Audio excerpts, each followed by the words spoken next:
Michael's Story, Chapter 9. The Bait That Bit Back, less than or equal to 4,000.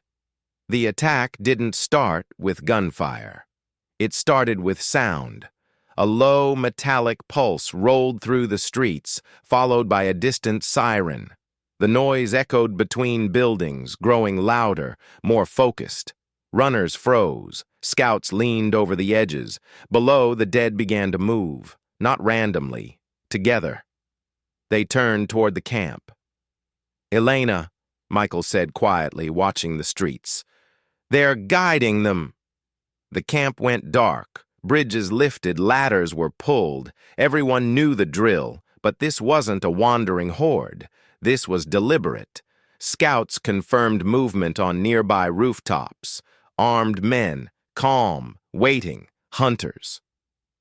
"They want us to panic," Elena said. "If we shoot, the whole city comes." Michael studied the flow of the dead. The sound wasn't coming from the camp. It was placed beyond it, forming a corridor. "A chain of noise points," he said. "Breadcrumbs."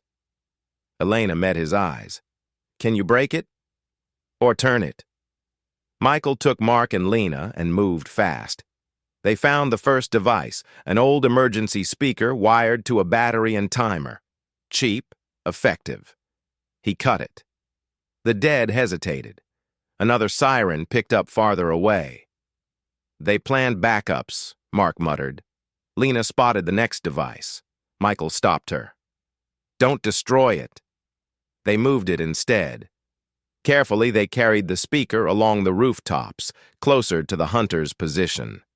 When it powered back on, the sound snapped like a leash. The dead followed. The hunters noticed too late. One stood up, confused. Another fired his rifle. That sealed it. Gunfire multiplied the noise.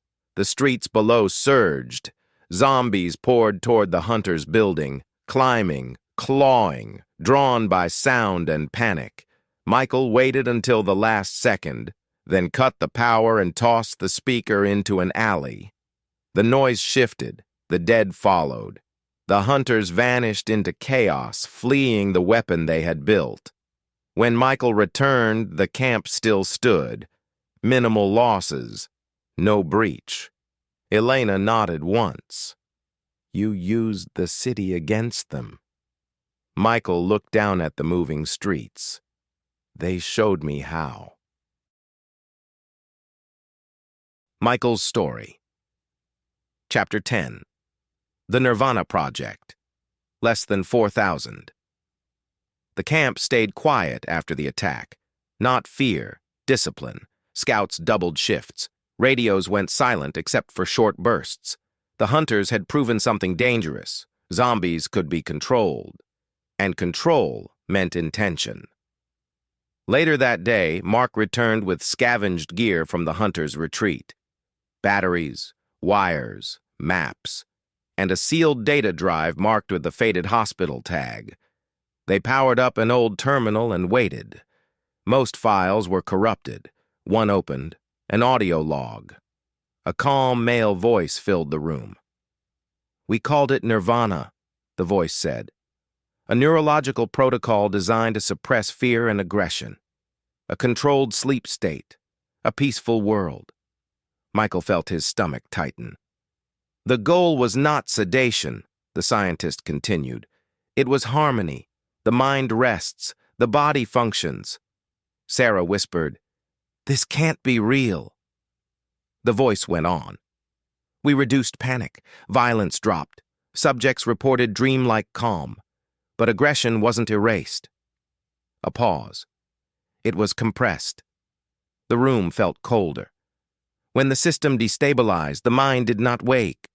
Control did not return. Only impulse remained. Hunger, rage, reaction. Elena closed her eyes. "They aren't dead," the scientist said softly. "That is the worst part. The body lives. The conscious self is unreachable." Silence followed. The recording ended with static and one final sentence. "If this spreads, the city will not die. It will awaken wrong." No one spoke. Michael thought of the streets. The way the dead followed sound, not evil, not undead, unrestrained. So this wasn't an accident, Sarah said. It was a mistake, Michael replied. A human one. Elena folded her arms. If someone caused this, someone left traces. Michael stared out at the city.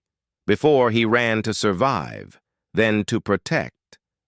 Now, he ran for something else, understanding. Because a world that awakened wrong could do it again.